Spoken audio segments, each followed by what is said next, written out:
Desde los decadentes callejones de la vieja Shanghái, Se ocupaban de todos los vicios, y no exagero. a las peligrosas calles de Chinatown, Había bandas de chinos por todas partes, se pegaban tiros los unos a los otros. el crimen organizado chino ha tomado muchas formas a lo largo de los siglos. Es un mundo de lampa impregnado de mitos. A los miembros del crimen organizado chino les gusta identificarse con los antiguos guerreros. Y formado en el terror. El equivalente a disparar a las piernas era cortar todos los tendones del cuerpo, lo que convertía a la persona en una especie de masa gelatinosa. Pero su meta siempre ha sido la misma. Ganarán dinero recurriendo a cualquier método.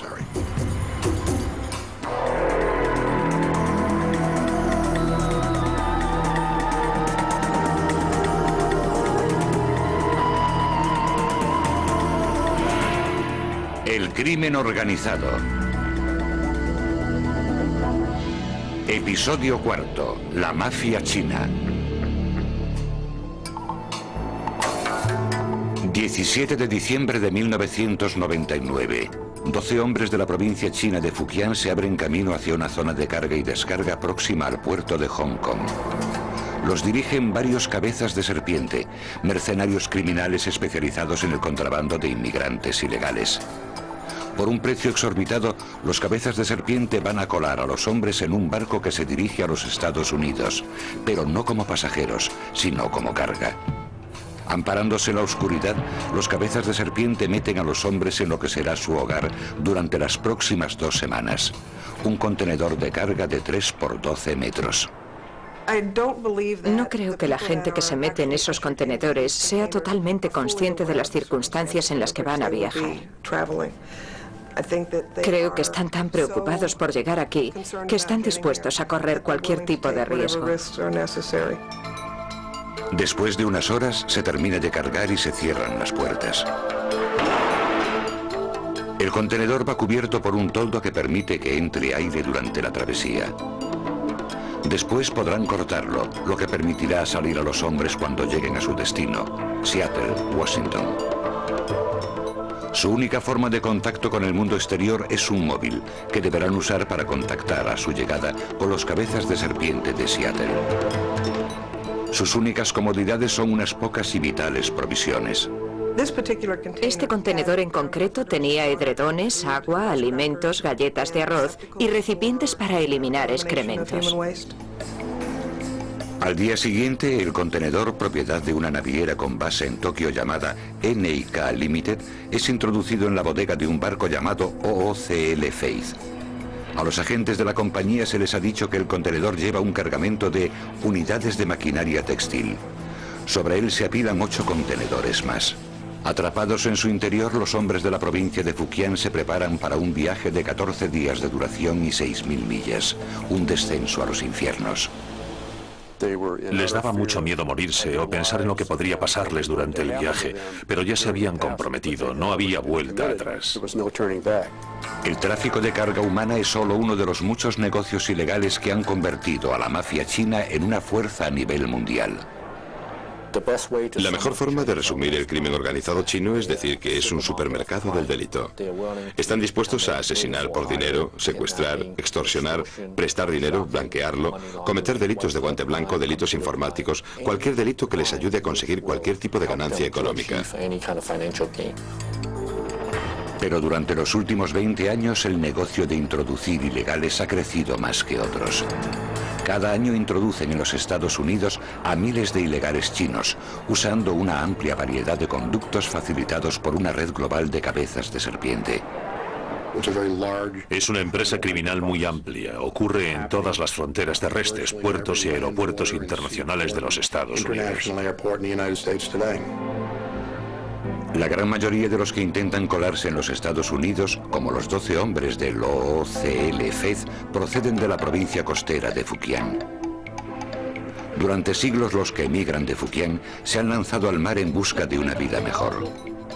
Hoy miran hacia la montaña de oro, los Estados Unidos, donde un trabajador medio gana 10 veces más de lo que gana un fujianés medio. Incluso el salario más reducido de aquí puede ayudar a aldeas enteras de la provincia de Fujian. Hasta las peores condiciones de aquí son mejores que las mejores de allí. La recompensa de un viaje con final feliz puede ser enorme. Una nueva vida en América y dinero para enviar a la China. Pero los riesgos también son enormes. Los cabezas de serpiente cobran unas tarifas desmesuradas por sus servicios. Piensen en el margen de beneficio que queda si introducen 20, 30 o 40 chinos en los Estados Unidos a aproximadamente $40.000 por persona. Lo normal es que una familia o una aldea, o bien alguien que ayude desde los Estados Unidos, reúna el dinero para pagar el primer plazo de lo que cuesta enviar a uno de sus hijos a los Estados Unidos. Sin embargo, antes de que el joven pueda empezar a enviar dinero a casa, primero ha de pagar el resto de su deuda con el cabeza de serpiente. Casi siempre el resultado es una especie de contrato de servidumbre. Muchas horas de trabajo en restaurantes o talleres ilegales para un inmigrante ilegal a merced de un sindicato del crimen.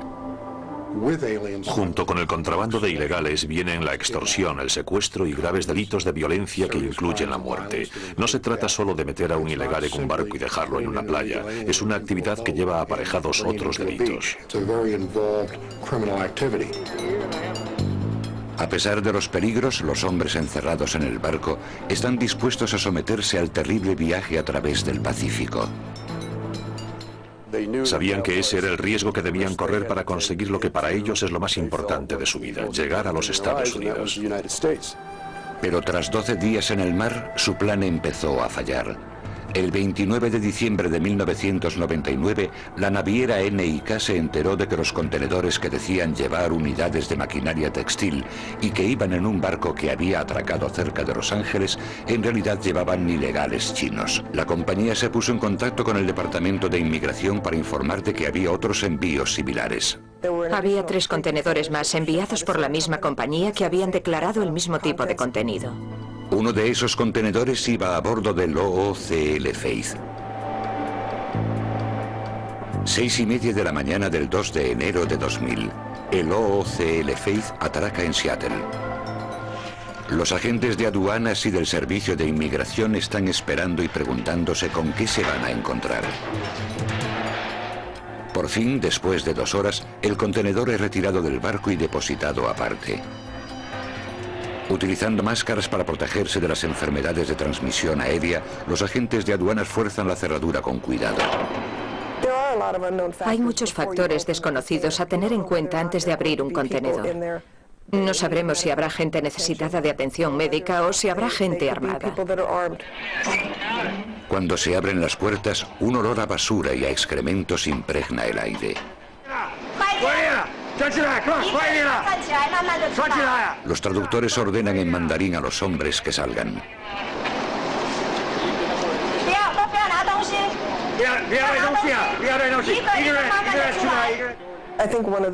Una de las cosas que más me afectó fueron las deplorables condiciones en las que esa gente tuvo que viajar.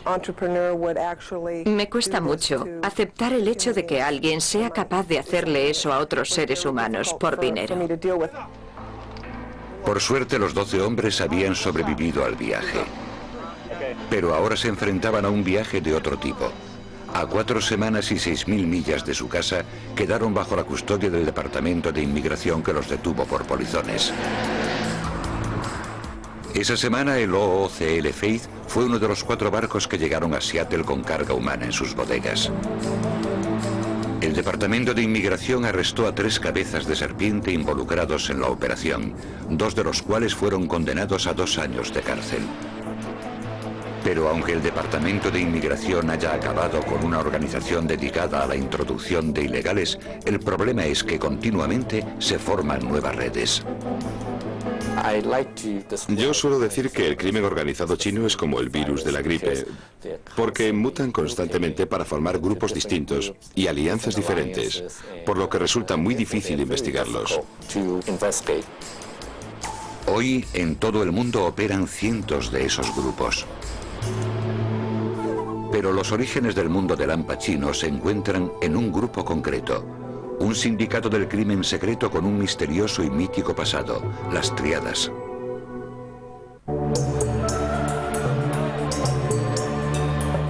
Actualmente el mundo del hampa chino está formado por cientos de diferentes organizaciones criminales.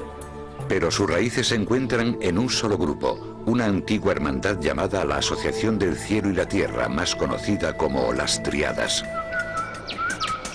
Los orígenes de la banda más conocida de la China son motivo de debate desde hace mucho tiempo. Según la leyenda conocida por muchos chinos, la historia comienza en 1671, en un monasterio Shaolin de la provincia de Fujian. Allí un grupo de monjes budistas lleva una vida de sencillez y aislamiento. Cuando no meditan, perfeccionan un tipo de arte marcial que llegaría a ser conocido como Kung Fu. Un día los monjes se enteran de que los ejércitos bárbaros se acercan a la capital, Pekín, y amenazan con derrocar el imperio Qing. Supone un cataclismo. Los ejércitos imperiales no son lo bastante fuertes como para resistir, por lo que un emperador desesperado pide ayuda a todo el mundo para rechazar la invasión. Llevados por el deber patriótico, los monjes del templo Shaolin responden a la llamada utilizando el Kung Fu para rechazar a los bárbaros sin perder ni un solo hombre. Un agradecido emperador ofrece a los nuevos héroes riquezas y títulos nobiliarios, pero los monjes lo rechazan. En cambio, regresan a su aislada vida en Shaolin sin pensar la traición de los asesores del emperador. Los malvados altos cargos que rodeaban al emperador les sugirieron que si habían hecho aquello podrían hacer cualquier cosa, así que sería mejor librarse de ellos. El emperador, que era manchú y no chino, actúa con rapidez temiendo una rebelión interna. Envía un grupo especial a Fujian, armado con veneno y pólvora, y en un banquete de celebración, los invitados emborrachan a los monjes y después prenden fuego al templo. Las llamas devoran el monasterio, matando a casi todos los monjes Shaolin. Los 5 únicos supervivientes caminan durante días para huir de las tropas del emperador. Por fin se detienen a descansar junto a un arroyo donde descubren un pebetero que flota en el agua. Lleva unos caracteres chinos que dicen: derrocad a los Qing, restaurad a los Ming. Aquellos monjes, al ver el pebetero, pensaron: el cielo nos ha enviado un mandato. Para los monjes el mandato está muy claro: deponer al emperador que los ha traicionado y restablecer la dinastía Ming para que la China vuelva a ser gobernada por los suyos.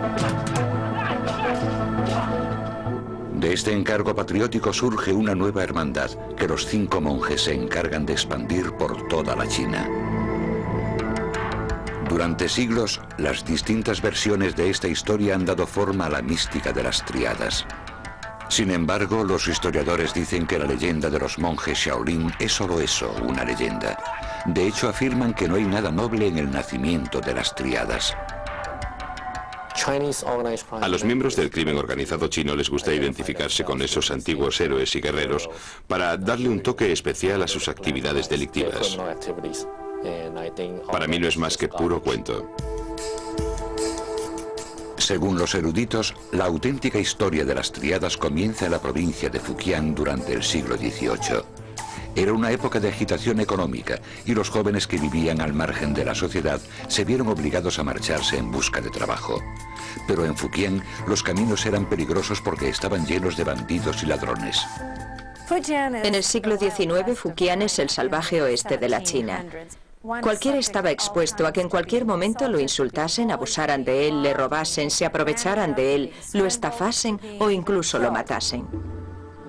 Como medida de protección, los jóvenes se juntaban para formar sociedades de ayuda mutua. Eran como familias adoptivas, hermandades unidas por sus juramentos de lealtad. Si estabas en el mercado y alguien intentaba engañarte, podías decir: si sigues engañándome, llamaré a mis hermanos y cuando acabe el mercado te machacarán en la cabeza. Pronto, las sociedades fundadas para defenderse comenzaron a delinquir también. Los hombres que entraban en esas sociedades, que las necesitaban, no eran angelitos, ocupaban el escalón más bajo de la sociedad.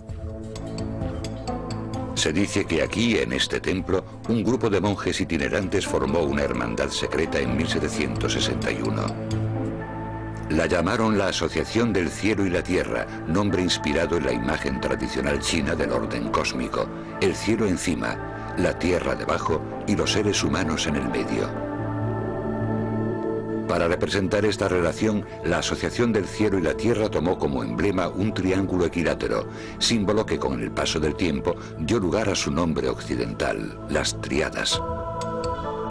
En poco tiempo, distintas ramas de esta nueva hermandad comenzaron a surgir por toda la provincia de Fujian. No tenían un padrino, un papa, una figura central. La sociedad se fundó como una serie de pequeñas unidades o células autónomas que parecían surgir casi al azar. Los nuevos miembros se iniciaban con un solemne ritual cuyos elementos se siguen usando actualmente en las Tríadas.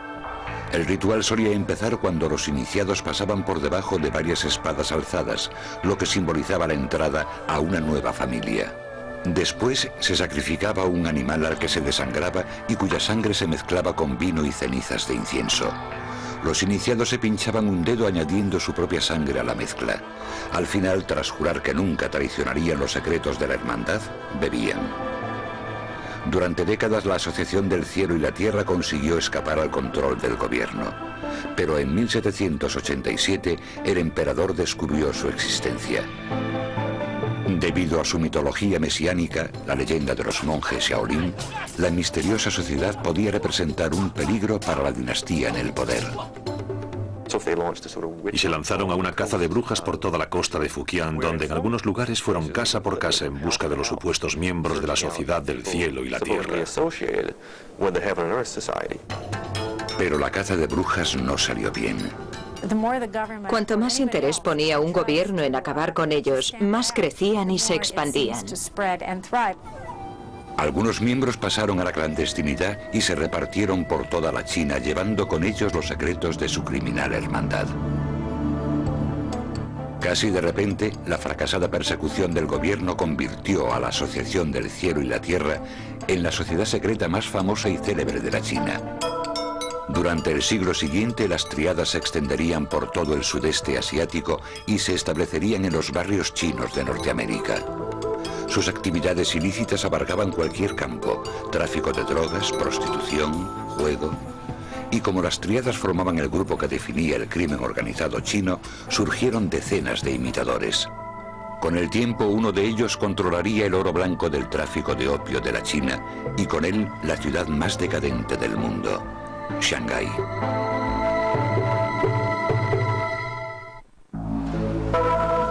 A principios del siglo XX, al igual que hoy, Shanghái era la ciudad más cosmopolita de la China continental. También era la más peligrosa, decadente y corrupta. Era un lugar de la China donde lo oriental se juntaba con lo occidental, provocando todo tipo de excesos. Se ocupaban de todos los vicios, y no exagero. La ciudad era en realidad tres mundos dentro de uno: los territorios británico, francés y chino, cada uno custodiado por su propia policía. Era el caldo de cultivo perfecto para la delincuencia. Un bandido podía delinquir en una jurisdicción y escaparse a otra para evitar ser arrestado. Con el paso del tiempo, una única banda dominaría el próspero mundo de Lampa de la ciudad. Y un ambicioso gángster se convertiría en el señor del crimen más poderoso que la China ha visto jamás. Con el auge de las Tríadas a finales del siglo XVIII, las sociedades secretas comenzaron a surgir por toda la China. Una de las mayores era la famosa Banda Verde. La Banda Verde comenzó siendo una asociación benéfica para los barqueros que trabajaban en el Gran Canal, la vía fluvial interior por la que se transportaba el arroz de los impuestos desde el centro de la China a Pekín. Cuando la llegada de los barcos de vapor dejó sin trabajo a los barqueros, muchos se dirigieron a la ciudad. Los componentes de la Banda Verde comenzaron a llegar a Shanghái, donde al principio fueron obreros normales, pero después comenzaron a tomar parte en los negocios ilegales de la ciudad. Gracias a su experiencia en navegación y transporte, los componentes de la Banda Verde se abrieron camino en el próspero tráfico de opio. El opio era el mayor negocio de Shanghái. Y de él dependían otros negocios ilegales auxiliares, robo a mano armada, prostitución, juego, préstamos ilegales, etc. A mediados de los 20, los miembros de la Banda Verde controlaban los negocios ilegales de los 3 sectores de Shanghái. En una ciudad del tamaño del Chicago de Al Capone, la Banda Verde lo controlaba todo. La Banda Verde fue capaz en un periodo de tiempo asombrosamente corto de pasar de ser un grupo anticuado de hermanos del norte de la China a convertirse en la organización de criminales más poderosa del mundo. Y en medio de todo aquello estaba un gángster con más poder e influencias de las que Scarface podría haber imaginado, Du Yusheng. Du se crió huérfano y analfabeto en Pudong, una pobre aldea de campesinos al otro lado del río Huangpu, cerca de Shanghái. Llegó a la ciudad a los 14 años. De día el chico, conocido como Du el Orejotas, trabajaba en una tienda limpiando y pelando fruta.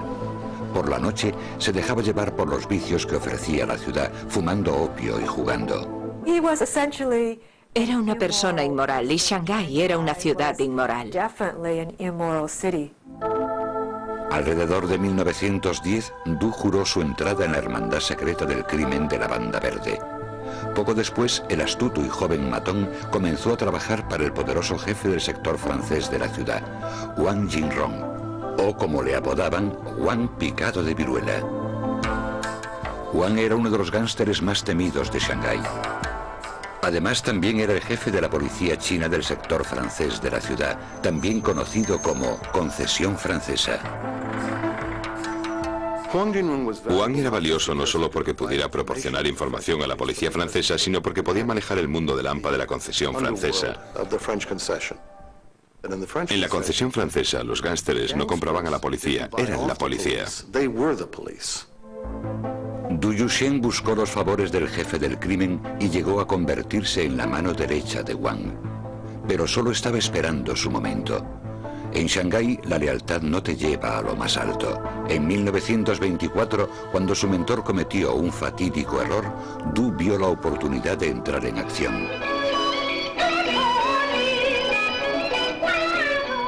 Todo comenzó una noche en la ópera.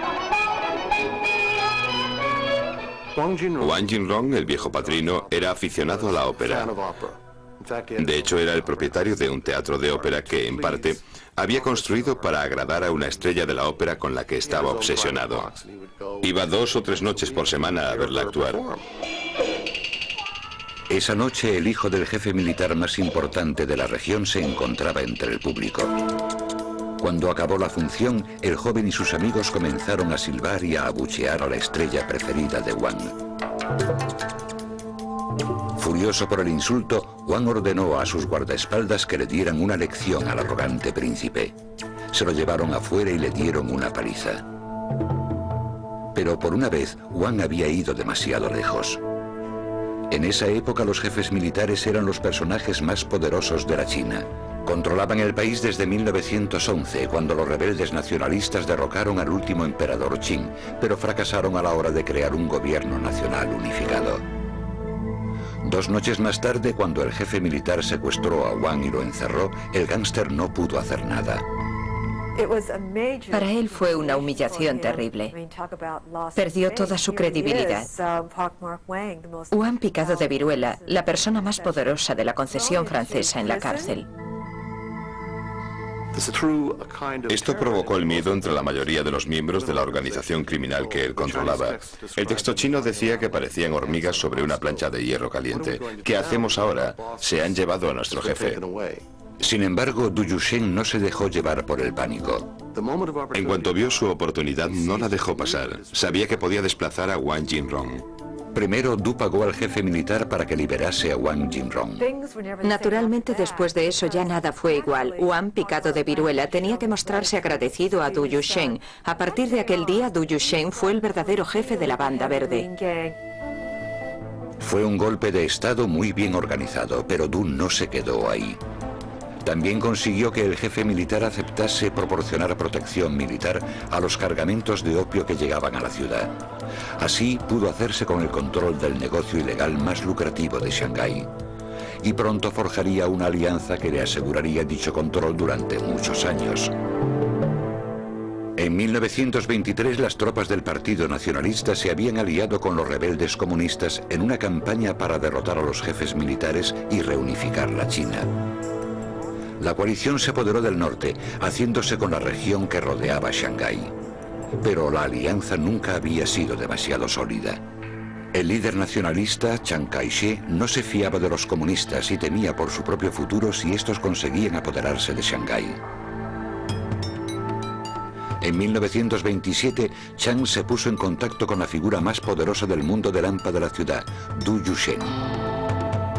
El general le pidió a Du que utilizara la fuerza de la Banda Verde contra los comunistas, que por entonces estaban organizando una huelga masiva en la sección china de Shanghái. Du aceptó velando por sus intereses.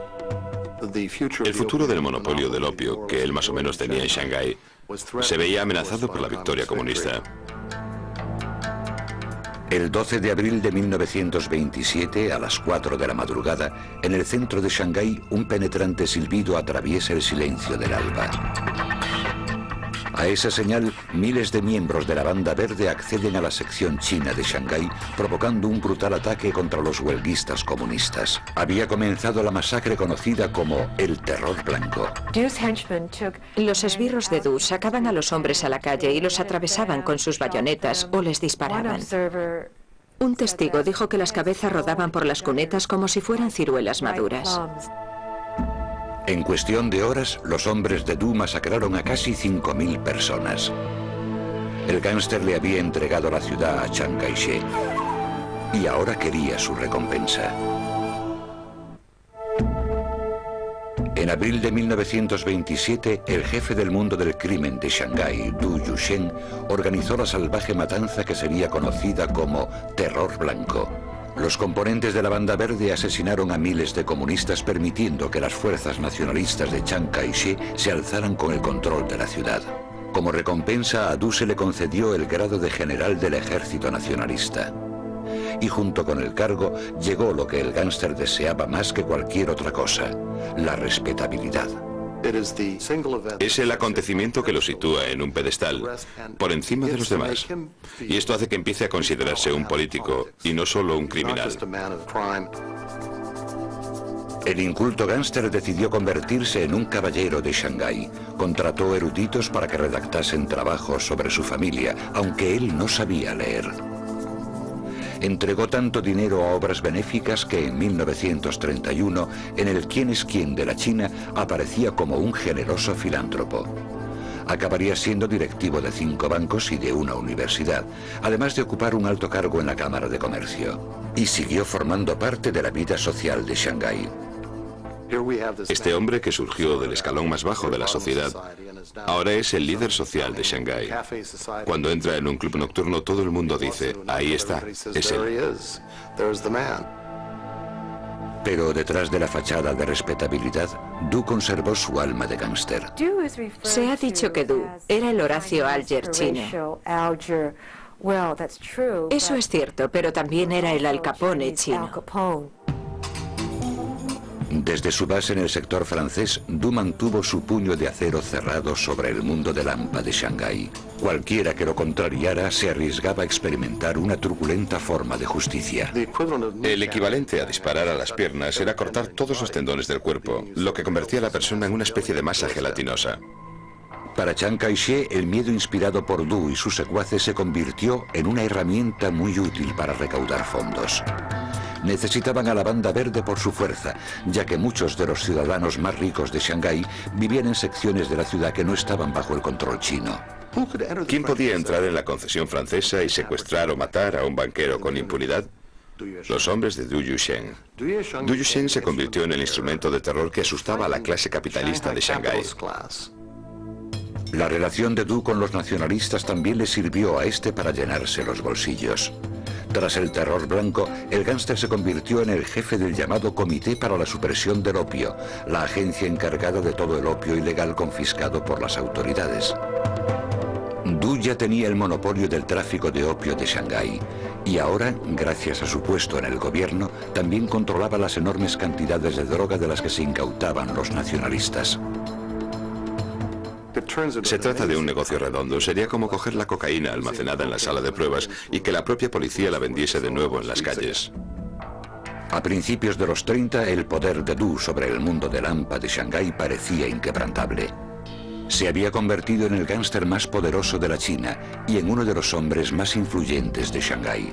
Pero el futuro traería consigo el desplome de su imperio y la destrucción de sus sueños de honor. En 1937, las eternas tensiones entre la China y el Japón acabaron en guerra.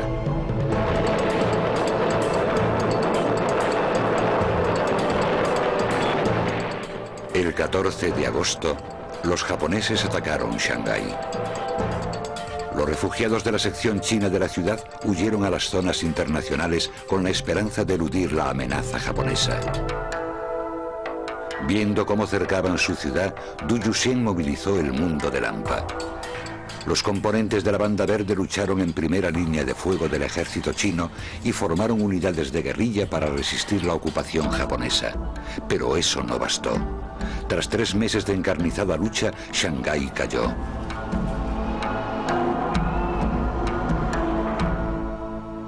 Du Yuxian, junto con otros líderes de la ciudad, subió a bordo de un carguero y huyó a Hong Kong. El mundo del AMPA chino ya no volvería a ser el mismo. En septiembre de 1945, un mes después del fin de la Segunda Guerra Mundial, Du Yuxian regresó a Shanghái por primera vez en 8 años. Esperaba que la ciudad que él había intentado salvar lo recibiese como un héroe, pero no iba a ser así. Para su sorpresa, las multitudes que lo veían lo abucheaban porque los había abandonado. Los había dejado vivir bajo la ocupación japonesa, se había ido a Hong Kong y no tuvo que sufrir todo lo que ellos habían sufrido. En abril de 1949, cuando los comunistas de Mao Zedong empezaron a hacerse con el control de la China, Du se fue de Shanghái por última vez. Hacía mucho que había perdido su poder, algunos dicen que incluso estaba arruinado, y su salud se resentía tras varias décadas de abusar del opio. Murió en Hong Kong 2 años después, a los 66 años. Aunque entonces nadie lo lloró demasiado, su leyenda sigue viva. Du era la quinta esencia de Shanghái. Personificaba la ciudad. La revolución comunista acabó con el reinado de la Banda Verde en Shanghái, pero no destruyó el mundo del AMPA chino. Con cientos de bandas operando en el extranjero, el poder pasó del continente a la diáspora china.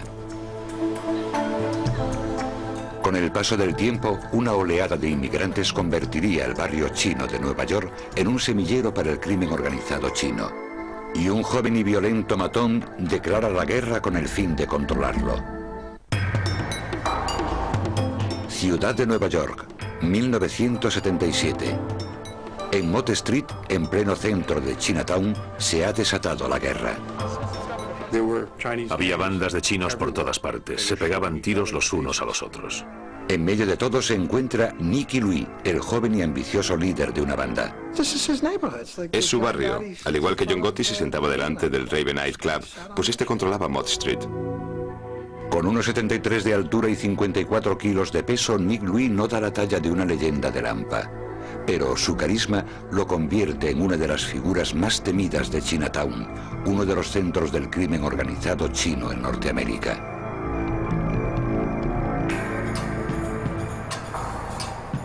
Jin Po Louis llegó a Norteamérica cuando era un muchacho a finales de los 60. El que pronto sería conocido como Nicky formaba parte de una oleada de inmigrantes que empezó a llegar a lo que hasta entonces había sido un barrio tranquilo. Chinatown era una ciudad dentro de la ciudad de Nueva York. Se podía vivir en ella sin tener que hablar inglés y además se podía vivir muy bien. La población china presente en Norteamérica había permanecido estable desde 1882, cuando el Congreso aprobó la ley de exclusión china que prohibía más inmigración procedente de la China. Pero a principios de 1965, el Congreso invirtió dicha política, permitiendo que cada año entrasen en el país legalmente hasta 20.000 chinos. Casi de repente, Chinatown se vio tomada por los recién llegados de Hong Kong, Taiwán y la China continental. Muchos eran jóvenes, a menudo terriblemente pobres e incapaces de hablar inglés. No conseguían empleo, así que tuvieron que salir a la calle y buscarse la vida. Al poco tiempo empezaron a formar bandas callejeras, versiones americanizadas de las hermandades secretas de la China del 18, con nombres que sonaban a antiguo, como los dragones voladores o las águilas blancas. Era una oportunidad para ellos, y eso creó una especie de vacío de poder. Si estabas dispuesto a hacer cosas como amenazar a la gente con armas, podías ganarte la vida. Y aparece Nicky Louis. Violento y astuto, enseguida se puso al mando de una banda llamada Los Fantasmas. Mirabas a la esquina de una calle y a lo mejor había unos 20 o 25 fantasmas, pero aún sin conocerlo podías decir cuál de ellos era Nicky Louis. Era el líder, acudían a él para todo. Sabían que no podían ser Nicky Louis, pero podían vestir como él, podían caminar como él, podían decir que te jodan como él. Era un compendio de cómo actuar.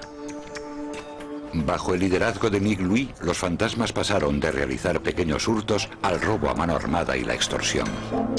Sus blancos solían ser los restaurantes que bordeaban las calles de Chinatown.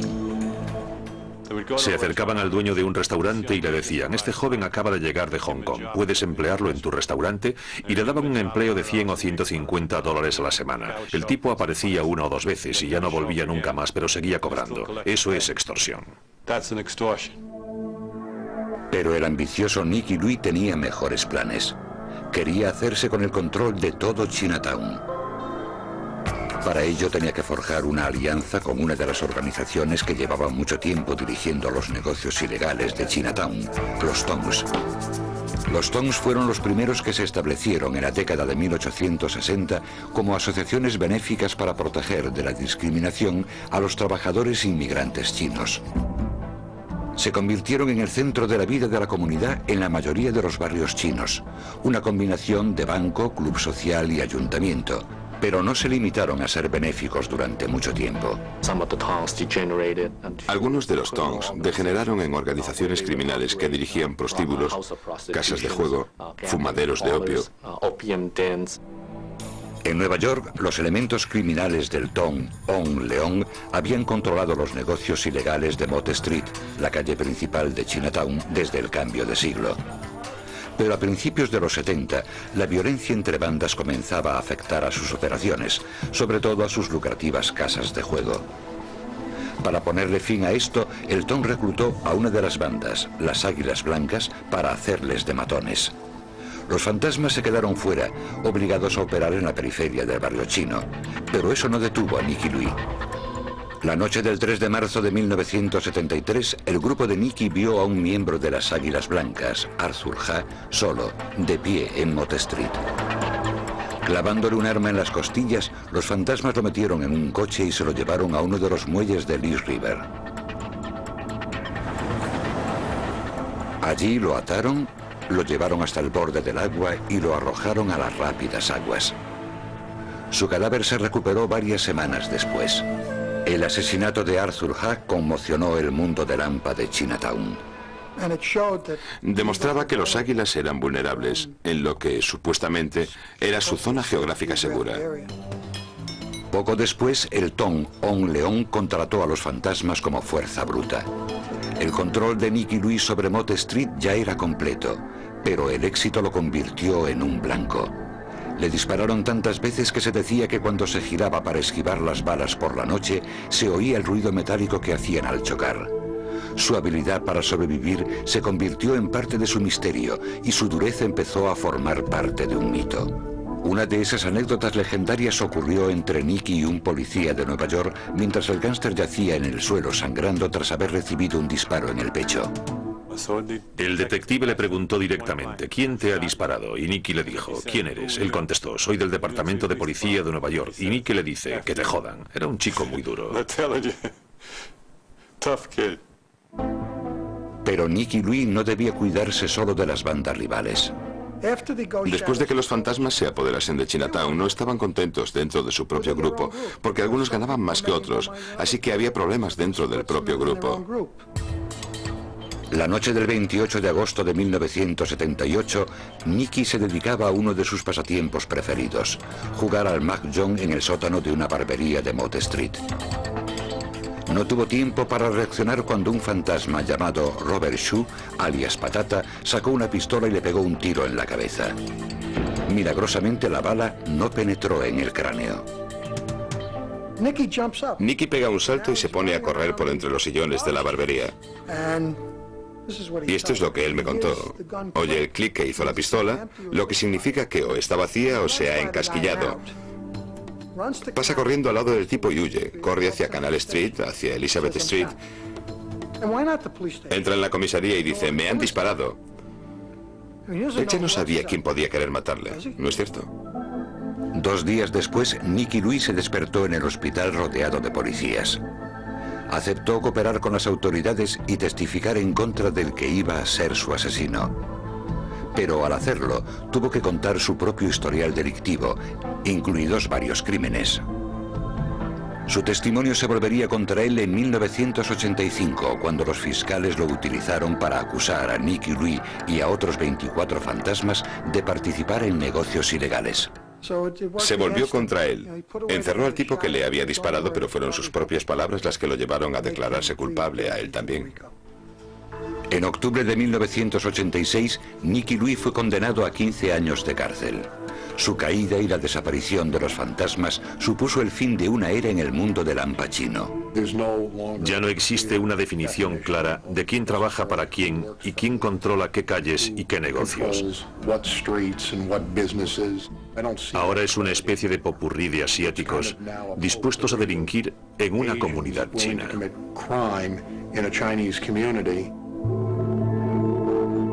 Desde que se fundó la Asociación del Cielo y la Tierra hace más de 2 siglos, el mundo del Al Pacino ha sobrevivido y prosperado, pero no ha perdido ni un ápice de su misterio. Hoy en los Estados Unidos se compone de una escurridiza serie de alianzas en constante cambio que solo tienen en común el deseo de enriquecerse. Se dedican a todo, desde el contrabando de heroína hasta el contrabando humano, y han comenzado a traspasar las fronteras de sus propias comunidades. Están dispuestos a trabajar con cualquiera, mientras consigan ganar dinero. Por eso se han convertido en una amenaza mucho más significativa a la seguridad de los ciudadanos de este país. No resulta sencillo definir claramente el crimen organizado chino en la actualidad. Es algo muy complejo, muy intrincado, hay muchos espejos y mucho humo. Es una entidad en la que resulta muy difícil penetrar.